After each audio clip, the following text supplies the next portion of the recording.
स्वागत है आपका आशुतोष जी, नई परख के मंच पर। शुक्रिया। राहुल गांधी ने इंडिया गठबंधन की बैठक के दौरान कुछ इस तरह की बातें कही हैं, जिनकी बड़े पैमाने पर चारों तरफ चर्चा हो रही है। लेकिन कुछ और भी बातें हैं जिनको विशेष रूप से रेखांकित करना आवश्यक है और उनका तात्पर्य निरूपण, उनका मतलब निकालना भी ज़रूरी है, क्योंकि ये लोकतंत्र के भविष्य के लिए वो चीज़ें बहुत महत्वपूर्ण हैं। एक बात जो उन्होंने कही, जिसका मत मैं आप जानना चाहता हूँ, आप ज़रा उनको डिकोड करें। हुँ। उन्होंने समाजवादी पार्टी, राष्ट्रीय जनता दल, इस तरह के जो जो क्षेत्रीय शक्तियाँ हैं, उनको संबोधित करते हुए राहुल गांधी ने कहा कि आप जिस तरीके से अभी तक राजनीति करते रहे हैं, आप गठजोड़ बना लिया, इसको टिकट दे दिया, उसको टिकट दे दिया, इसके वोट कट गए, उस नेता को बुला लिया, ये जो तरीका रहा है, पैटर्न रहा है, सभी करते हैं, कांग्रेस भी करती है, भाजपा भी इस तरह करती है। ये अब चलने वाला नहीं है, क्योंकि ये इस भाजपा के पास इसकी काट है। भाजपा ने सारे जितने भी लेवल प्लेइंग पॉलिटिकल कंपटीशन में लेवल प्लेइंग फील्ड देने के लिए जो व्यवस्था थी, उस पूरी व्यवस्था को अंदर से भाजपा ने पलट दिया है। और ये तभी चीजें कामयाब हो पाती हैं, मतलब मैं उसका मतलब ये समझाऊं, जबकि कंपटीशन कमोबेश बराबर का हो, फेयर हो, फ्री एंड फेयर हो कंपटीशन। ये है नहीं, आपका ये कामयाब नहीं होगा। अच्छा, अब ये बात तो ठीक है, बात सही है, कोई भी कहेगा कि राहुल गांधी ठीक कह रहे हैं, लेकिन राहुल गांधी के पास अगर ये तरीका नहीं है चुनाव लड़ने का या पॉलिटिकल कंपटीशन में उतरने का, राजनीतिक प्रतियोगिता, तो राहुल गांधी के पास कौन सा तरीका है जिसके जरिए वो चाहते हैं कि और पार्टियां भी सीखें, वो भी उस कंपटीशन में उतरें? वो कौन सा तरीका है? अगर ये ठीक नहीं है, ठीक है, ये निष्प्रभावी हो गया है। विधानसभा चुनावों से लग रहा है बात उनकी कमोबेश सही है, एसआईआर से भी लग रहा है उनकी बात कमोबेश सही है। फिर क्या तरीका है? कौन से तरीके की तरफ वो इशारा कर रहे हैं? जी,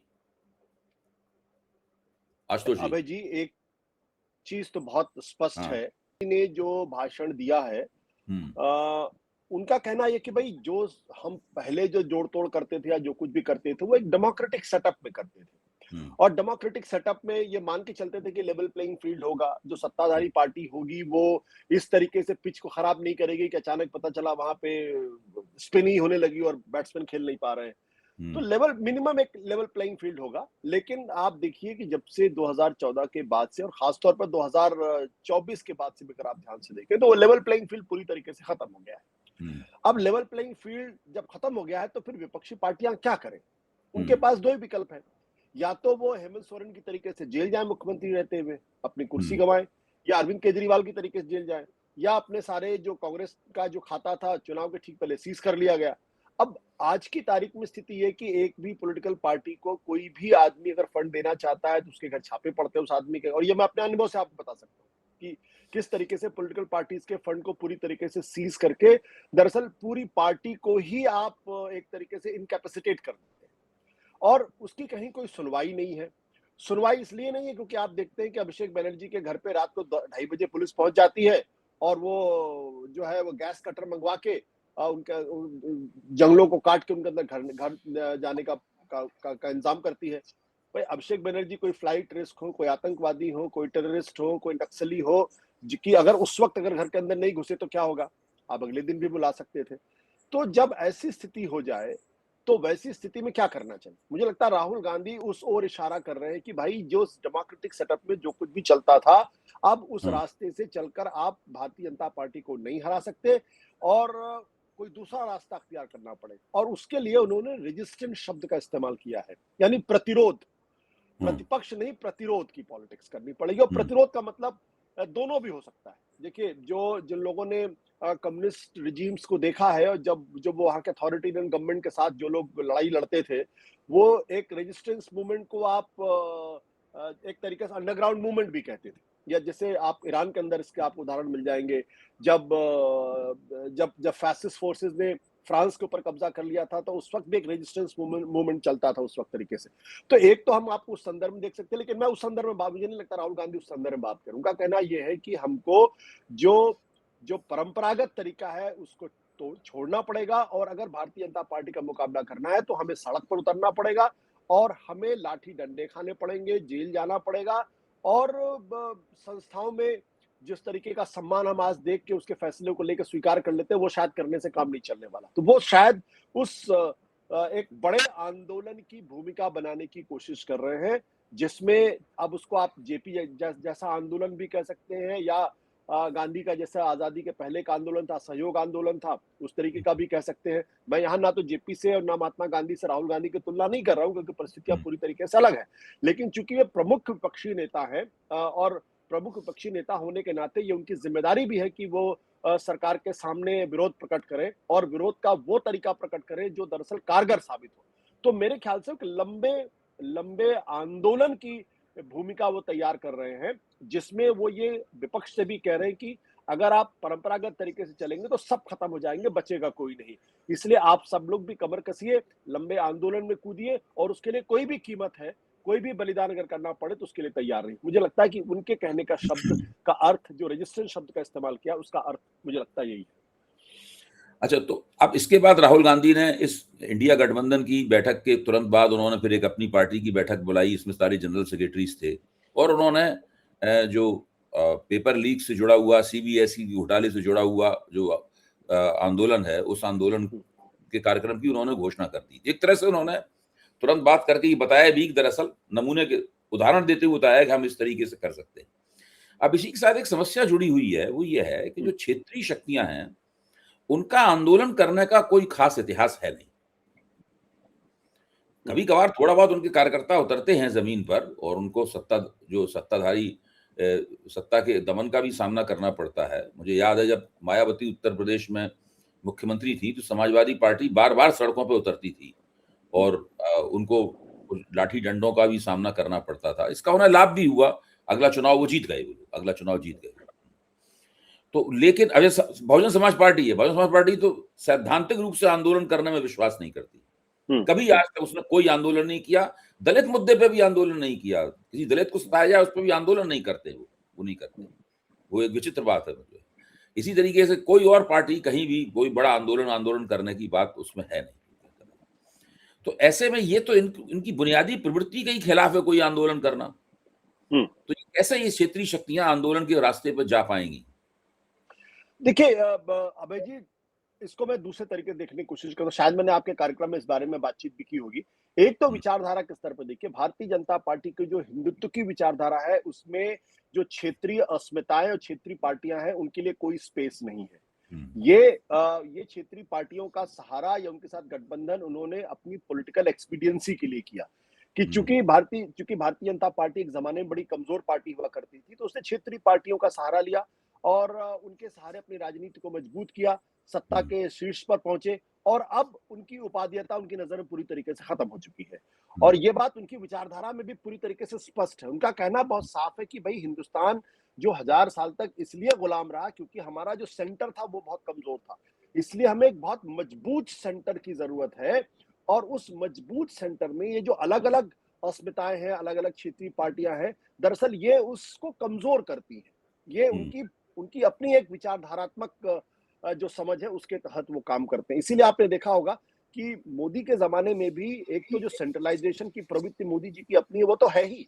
इसके अलावा जिस तरीके से गवर्नर्स का इस्तेमाल किया गया है, और वो भी एक तरीके का बड़ा रेजिस्टेंस उन्होंने जो क्षेत्रीय पार्टियों की सरकारें थी वहां पे पैदा करने की कोशिश की है, वो भी एक तरीके से पूरी पॉलिटिक्स को सेंट्रलाइज करने की कोशिश थी।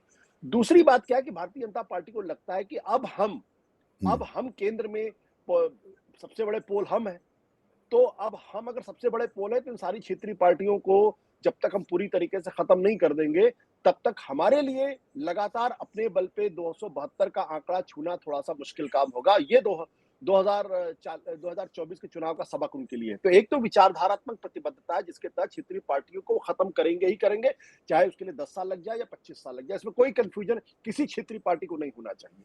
दूसरी बात, उनको लगता है कि जैसे अगर हमको लगातार बने रहना है, क्योंकि वो इस बात को जानते हैं कि दो राष्ट्रीय पार्टियां होंगी, तो एक कभी आप सत्ता में रहेंगे, कभी दूसरी सत्ता में रहेगी, लेकिन अगर क्षेत्रीय पार्टियां रहेंगी तो हमें उनकी मदद लेनी पड़ेगी, उनके उनके उनकी जो है बैसाखी पर हमें खड़ा रहना पड़ेगा, जैसा कि आप जनता दल यूनाइटेड और टीडीपी का उदाहरण आपने देखा ही देखा इसमें। तो वो उस पॉलिटिकल एक्सपीडियंसी के पर्पज से भी बात कर रहे हैं। क्षेत्रीय पार्टियों को ये समझना पड़ेगा कि अगर भारतीय जनता पार्टी का मुकाबला करना है तो वो कैसे लड़े। मेरा स्पष्ट तौर पर मानना है कि अकेले अपने दम पर नहीं लड़ सकते। अगर 80 में से 60 विधायक अगर ममता के टूट सकते हैं और उन 28 में से 20 सांसद अगर टूटने की खबर आती है, तो और ममता बनर्जी वो हैं जो मामूली नेता नहीं है, 3 बार की मुख्यमंत्री हैं, लड़ाकू मानी जाती हैं, वामपंथ को हरा के सामने आई हैं और लगातार संघर्ष करती रही हैं। वो नेता जो हर वक्त सड़क पर चलने के लिए तैयार रहता है, अगर वो अपनी पार्टी को नहीं बचा पा रहा है, अगर शिवसेना जैसी पार्टी अगर अपनी पार्टी को नहीं बचा पा रही है, तो फिर कौन बचा पाएगा? क्या जनता दल सेकुलर आप देख लीजिए जनता दल सेकुलर का क्या हाल है? क्या जेडीयू बचा पाएगी? नहीं बचा पाएगी। तो अब इनके पास विकल्प क्या है? मेरा कहना है कि इनके पास एक ही विकल्प उपलब्ध है, जो कांग्रेस से निकली हुई पार्टियां हैं, उनको कांग्रेस में मर्ज कर जाना चाहिए और एक बड़े अम्ब्रेला के तहत आ जाना चाहिए। जो समाजवादी धड़ा है, उसमें भी जो अलग-अलग तरीके के गुट बने हुए, उनको भी अपना एक टेंट क्रिएट करना चाहिए। चाहे वो बीजू जनता दल की बात हो या फिर समाजवादी पार्टी हो या जनता दल यूनाइटेड हो, आरजेडी हो या जनता दल सेकुलर, यही 4-5 पार्टियां समाजवादी आंदोलन से निकली हुई पार्टियां हैं। इन सबों को अपना एक बड़ा टेंट करना पड़ेगा। अदरवाइज आपके पास अगर 15 एमएलए हैं तो उनको तोड़ना सबसे आसान काम। आप देखिए शिवसेना की स्पेशल बैठक हो रही होगी जब हम आपसे बातचीत कर रहे हैं कि उन्होंने अपने सांसदों की बैठक बुलाई। 9 सांसद है, उन 9 सांसद में 6 सांसद को तोड़ना तो 2 मिनट का काम है किसी भी पार्टी, किसी भी सरकार के लिए। तो अब उनको तय करना है कि क्या करें उसमें।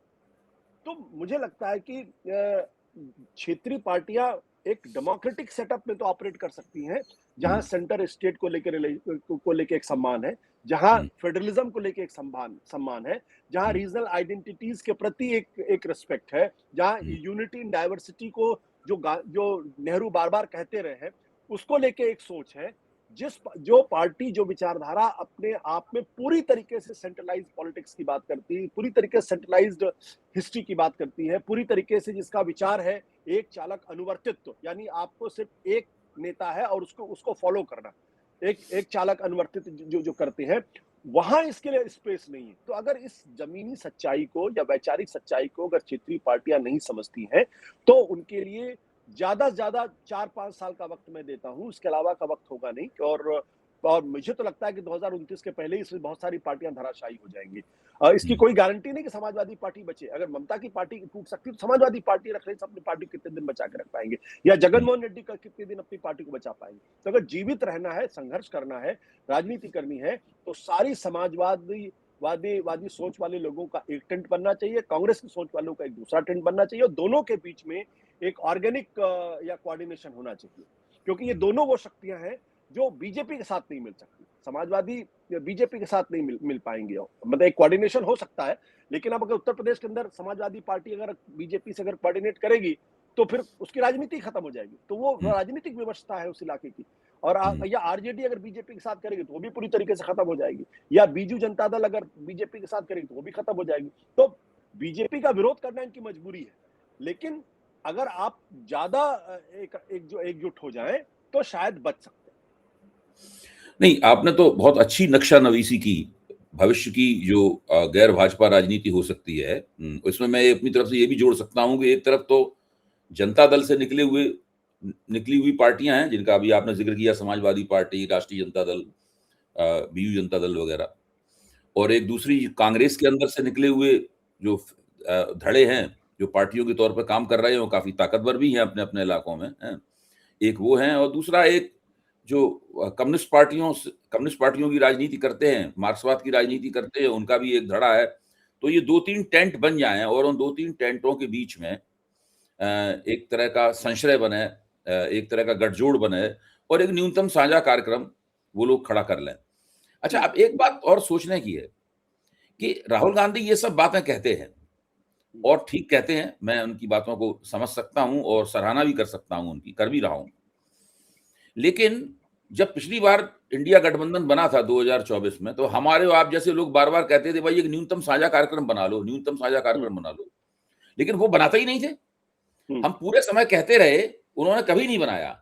उन्होंने इंडिया गठबंधन का कोई ढांचा, अगर नीतीश कुमार को नहीं बनाना चाहते किसी और को बना देते, भाई नीतीश, चलिए अगर लोगों को शक था भाई नीतीश कुमार को नहीं बनाना है, तो आप खड़गे जी को बनाना चाहते थे, उन्हीं को बना देते, किसी को बनाते तो फिर उसका एक सांगठनिक ढांचा बनता गठजोड़ का, जैसे कि एक ज़माने में एनडीए का था।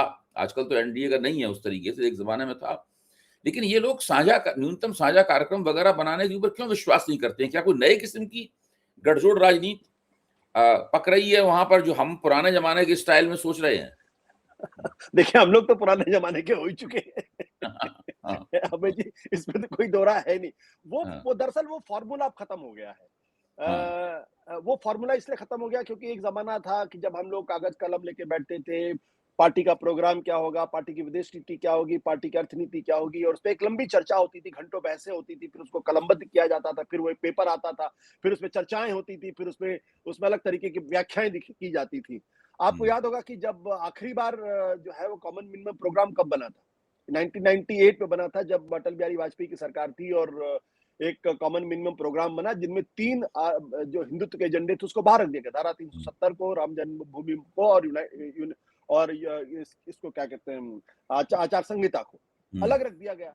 बाकी दल इकट्ठा हुए, उनका एक गवर्नेंस का एजेंडा बना, साथ ही हुँ, साथ एक कमिटी बनी, उसके चेयरमैन बने। लेकिन नरेंद्र मोदी के समय राजनीति आते-आते वहां पहुंच गई है जहां कहने को तो एनडीए गठबंधन है, लेकिन इसका कोई जी, कन्वीनर नहीं है, इसका कोई प्रोफार्मा भी नहीं, इसका किसी जी, तरीके का कोई कोई कोई कागजी दस्तावेज भी नहीं है, बस। हुँ, तो मुझे लगता है कि अब वहां से चीजें बहुत आगे निकल चुकी है। अब हुँ, अगर और राहुल गांधी मुझे लगता है कमोवेश उसी सोच पर है। राहुल गांधी की सोच ये कहती है कि ये हम कोऑर्डिनेशन भी कर लेंगे, ये हम इस तरीके का पेपर भी बना लेंगे, एजेंडा भी तय कर लेंगे, लेकिन जब तब करेंगे जब जिंदा रहेंगे। अभी तो हुँ, सबसे बड़ी लड़ाई तो जिंदा रहने की है। ये जो हुँ, सरकार है, जो विचारधारा है, ये विपक्ष को पूरी तरीके से खत्म करके एक टोटलिटेरियन स्टेट बनाने की दिशा में अग्रसर होती हुई दिखाई पड़ती है मुझे। और हुँ, ये जो आइडियोलॉजिकल पार्टीज होती हैं वो टोटलिटेरियन स्टेट ही बनाती हैं। दुनिया में हुँ, जहां कहीं भी आइडियोलॉजिकल पार्टी, चाहे आप ईरान का उदाहरण लीजिए, सोवियत यूनियन का लीजिए, चाइना का लीजिए, हुँ, क्यूबा का लीजिए, जहां भी आपको मिलेगा।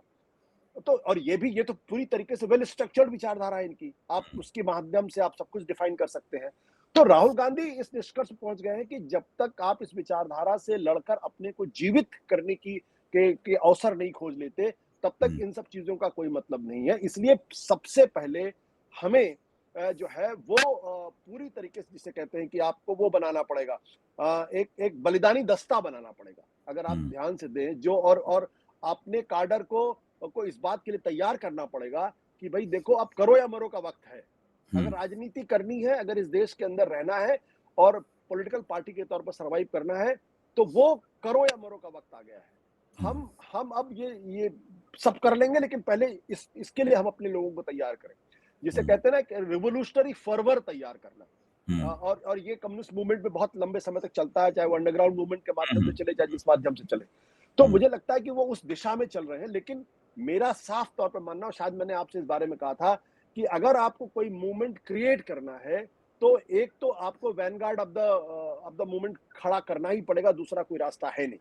अब हुँ, वो कांग्रेस पार्टी अपने अंदर खड़ा करती है, या कांग्रेस पार्टी तमाम जो क्षेत्रीय दल हैं उनके साथ मिलके एक एक वैनगार्ड ऑफ द मूवमेंट खड़ा करती है, जो ऑन अ डेली बेसिस जो है वो जो फैसले करें, चीजों का अध्ययन करें, पार्टी को और गठबंधन को एक राह दिखाएं, जनता के बीच में कैसे आंदोलन करना, उसकी पृष्ठभूमि तैयार करें, वो बहुत जरूरी है। तो मैं राहुल गांधी की इस राय से पूरी तरीके से सहमत नहीं हूं कि ये सब चीजें होनी चाहिए, लेकिन वैनगार्ड ऑफ द मूवमेंट या लीडरशिप ऑफ द बहुत वेल डिफाइंड लीडरशिप होनी चाहिए, विथ क्लियरली डिफाइंड हायरार्की, कि भाई नंबर 1, नंबर 2, नंबर 3, नंबर 4। अगर ममता बनर्जी है तो ठीक है, सलाह मशवरा होगा, लेकिन अगर आपने फाइनल कर दिया है कि तो हुँ, राहुल गांधी फैसले करेंगे, तो फिर उसको मानना पड़ेगा। या जैसे कि आपको तो अच्छी तरीके से मालूम है कि ये बात गांधी भी कहा करते थे, अगर आपने मुझे नेता माना है, then I am the dictator of the movement. और बाद में जेपी आंदोलन के समय जेपी भी इसी बात को कहते थे कि अगर मैं नेता हूं, अगर आप लोगों ने माना है, तो उनकी दो ही शर्त थी जब लोग गए,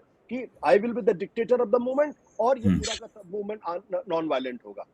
तो अगर आपको बीजेपी से लड़ना है या इस विचारधारा से लड़ना है, तो आपको बिल्कुल उसी सोच के साथ चलना पड़ेगा, बहुत फर्मली हायरार्किकल, जिसे कहते हैं और डिफाइंड लीडरशिप होगी। और ये नहीं होगा कि आज राहुल गांधी ने कुछ कह दिया तो ममता बनर्जी ने पर डे कुछ और जवाब, वो नहीं चलेगा। अगर वो करना है तो फिर आप अलग अलग रास्ते पे जाइए, कांग्रेस अलग रास्ते पे जाए। लेकिन अगर लड़ना है बीजेपी के साथ, तो जैसे बीजेपी और एनडीए गठबंधन चलती है कि नरेंद्र मोदी की बात आखिरी आखिरी बात है, उस पर चाहे कितना भी बड़ा गठबंधन का साथी हो, चाहे टीडीपी हो, जनता दल यूनाइटेड हो, कोई चू चपड़ नहीं करता उसको। और डिसएग्रीमेंट वहां एक्सेप्टेबल नहीं है। हाँ, बातचीत करके हम तय कर लेंगे, लेकिन एक बार फैसला हो गया तो फिर आपको उसको लेके चलना ही पड़ेगा। अगर वैसा करने के बारे में सोच रहे हैं तब तो मुझे लगता है कि लड़ाई लड़ पाएंगे, नहीं तो बहुत मुश्किल लड़ाई होती जा रही है। खासतौर पर तृणमूल कांग्रेस के अनुभव के बाद से मुझे मुझे नहीं लगता कि ये अब पुराने कन्वेंशनल तरीके से या ट्रेडिशनल तरीके से या परंपरागत तरीके से आप बीजेपी को हरा सकते। और इस बारे में मैं राहुल गांधी की राय से पूरी तरीके से सहमत हूँ। अब ये जो खबर आई थी, जिस खबर को लेके बहुत सारे सोशल मीडिया के लोग ले उड़े और उन्होंने अपनी तरफ से ऐलान भी कर दिया कि ये होने ही वाला है या हो गया है। यहाँ तक तो एक मंच ने ये भी लिख दिया कि ये हो गया, यानी टीएमसी और कांग्रेस के बीच का विलय अंतिम रूप ले लिया है और वो सब ममता बनर्जी को राष्ट्रीय उपाध्यक्ष बना दिया जाएगा और अभिषेक बनर्जी जनरल सेक्रेटरी बन जाएंगे। और एक ने ये भी कह दिया कि ममता बनर्जी राज्यसभा में खड़गे की जगह विपक्ष की नेता भी बना दी जाएंगी। मतलब ये सब इस तरह की बातें चल रही थी। अच्छा, अब तो स्पष्ट हो गया है कि कोई विलय नहीं हो रहा है, कोई विलय का प्रस्ताव नहीं है। सारी बातें कपोल कल्पित थी, सनसनी फैलाने के लिए तैयार की गई थी। और बातों को इस तरीके से कहा गया था, उसको थोड़ा यकीन सा होने लगा था कि सोनिया गांधी ने एक प्रस्ताव रखा है और ममता बनर्जी ने कहा है कि हम इसका जवाब आपको सोच के देंगे, ये बात थी। लेकिन जो खबरें निकल के आई कि ऐसा कोई प्रस्ताव नहीं रखा गया, या अगर आपको अंदरूनी की जानकारी है तो बताइए कि ऐसा कोई प्रस्ताव रखा गया है, भले ही अनौपचारिक रूप से रखा गया हो, बाद में नहीं परवान चढ़ी बात। तो ये सब क्या वास्तव में कांग्रेस की तरफ से इस तरह की कोशिश है कि कांग्रेस के जो निकले हुए धड़े हैं, जो इस वक्त संकट में है, काफी दबाव का सामना कर रहे हैं, जो टीएमसी है, एनसीपी भी काफी संकट में है, राष्ट्रवादी कांग्रेस दबाव का सामना कर रही है।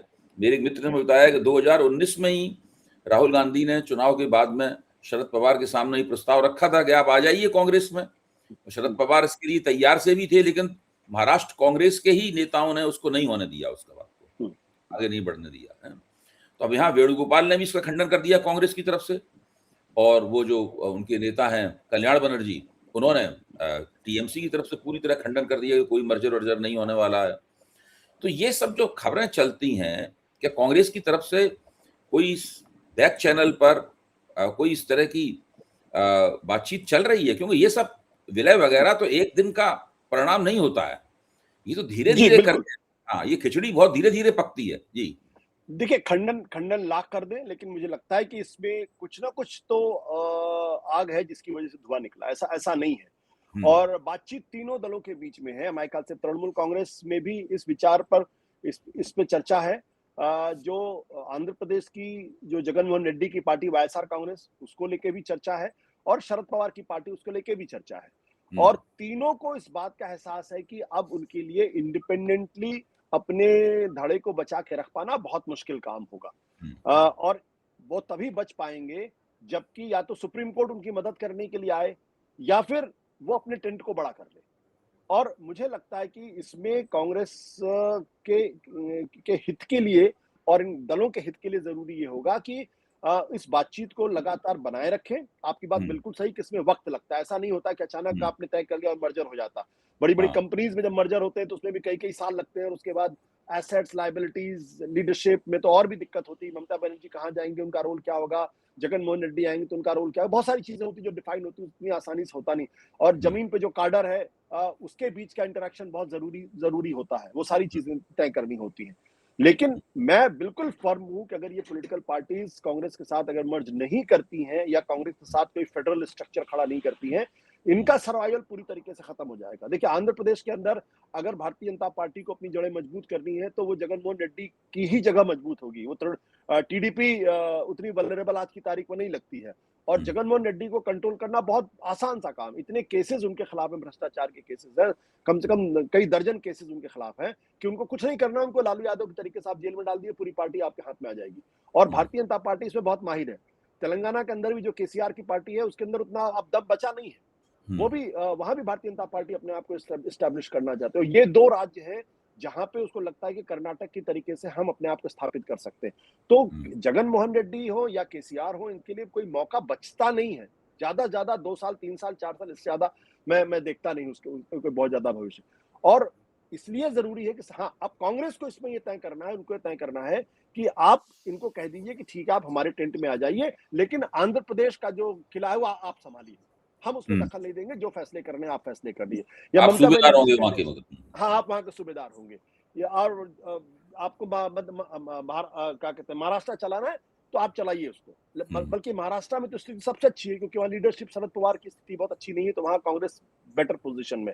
और अगर दोनों दल साथ आ जाते हैं महाराष्ट्र के अंदर, तो मैंने इसको स्टडी किया है, विधानसभा चुनाव और लोकसभा चुनाव दोनों में ही आज अगर दोनों दल साथ आ जाए, एनसीपी शरद पवार और कांग्रेस, तो कम से कम 25 से 26% का वोट शेयर है इनको मिला, दोनों को मिला दिया जाए। कांग्रेस ने तो लोकसभा में 17 में से 13 सीटें जीती थी और शरद पवार ने 10 में से 8 सीटें जीती थी। तो अगर दोनों आएंगी तो दोनों की ताकत बढ़ेगी, और दोनों की ताकत बढ़ेगी तो वो बीजेपी को मजबूती से मुकाबला भी कर पाएंगे।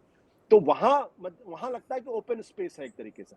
जहां तक वेस्ट बंगाल का सवाल है, ममता बनर्जी वहां के नंबर 1 नेता है, इसमें कोई दो राय है ही नहीं। शुभेंदु अधिकारी को भी अपने आप को स्थापित करना है, तो पूरा का पूरा पश्चिम बंगाल कांग्रेस के ट्रेंड के तहत ममता बनर्जी चलाएं उसको, क्या दिक्कत? कोई दिक्कत नहीं होनी चाहिए। लेकिन इसके लिए कांग्रेस को भी दिल बड़ा करना पड़ेगा। ये नहीं कि आप रोज ममता बनर्जी को मैसेज दे रहे कि ये नहीं चलेगा, वो नहीं चलेगा, ऐसे नहीं चलेगा। वो वक्त नहीं। नेशनल लेवल पे राहुल गांधी लीड करें, और स्टेट्स में जो दल टूट कर गए थे और वापस आए हैं, वो अपनी लीडरशिप को रखें और उनको उसका सम्मान हो। ये एक फॉर्मूला हो सकता है जिसके तहत काम चल सकता है, और मुझे लगता है कि इस पे देर सवेर इसमें सहमति बन जाएगी। मुझे इसमें कोई कंफ्यूजन नहीं मेरे दिमाग में। तो आपसे जो चर्चा हुई, इसके दो टेक अवे हैं, मतलब दो महत्वपूर्ण बिंदु इसमें से उभरते हैं, जिनको हम लोग बार बार उनकी जांच कर सकते हैं, बार बार नए सिरे से उनको रिविजिट कर सकते हैं। एक तो यह है कि चुनावी राजनीति करने के पुराने तौर तरीके अब निष्प्रभावी हो गए हैं, और अब आपको आंदोलन करने के लिए सड़क पर उतरना होगा। बिल्कुल, गठजोड़ बनाने के पुराना तरीका भी निष्प्रभावी हो गया है। एक संग्रामी एकता आपको सड़क पर बनानी होगी, और उसके लिए आपको एक हरावल दस्ता भी बनाना होगा, आपको बलिदानी दस्ता भी बनाना होगा। पहली बात तो ये।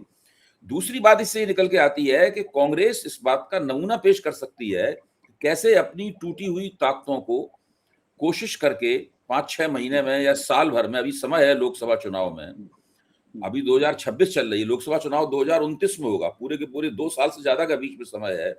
ऐसे में वो उन ताकतों को धीरे धीरे अपने साथ जोड़ सकती है। और एक तरह का कांग्रेस हमेशा से ये एक फेडरल स्ट्रक्चर रहा है। कांग्रेस हमेशा से, जवाहरलाल नेहरू, महात्मा गांधी की जमाने से ही कांग्रेस का अंदरूनी किरदार संघात्मक रहा है। रजनी कोठारी की पूरी थियरी यही है। तो उस संघात्मक किरदार की मदद से को दोबारा लागू करके जो सूबेदार हैं राज्यों में, उनको शक्तियां दी जा सकती हैं, और केंद्र के नेतृत्व में वो अपने अपने इलाके में एक महत्वपूर्ण ताकत बन सकते हैं। मेरे ख्याल से ये एक मैपिंग निकल कर आती है, और कांग्रेस उस रास्ते पर चल रही है। अब देखिए, छोटी सी बात मैं जोड़ना चाहूंगा कि इनको दरअसल जनसंघ से सीखना चाहिए। 1975 में जब जनसंघ को लग गया कि उसका अस्तित्व खत्म हो सकता है, तो उसने अपनी पूरी आइडेंटिटी जनता पार्टी में मर्ज कर दी। देखिए, एक पार्टी जो एक विचारधारा को लेकर चल रही थी, लेकिन जब उसको ये खतरा पैदा हो गया कि इंदिरा गांधी उस पूरी विचार को ही खत्म कर सकती है, पार्टी ही खत्म हो जाएगी, संगठन ही खत्म हो जाएगा, तब उन्होंने अपना पूरा अस्तित्व विलय कर दिया जनता पार्टी के। वो एक्सपेरिमेंट कामयाब नहीं हुआ, और फिर उसी जनता पार्टी से उन्होंने भारतीय जनता पार्टी का निर्माण किया, और पार्टी जैसे गई थी वैसे ही निकल के सामने आ गई।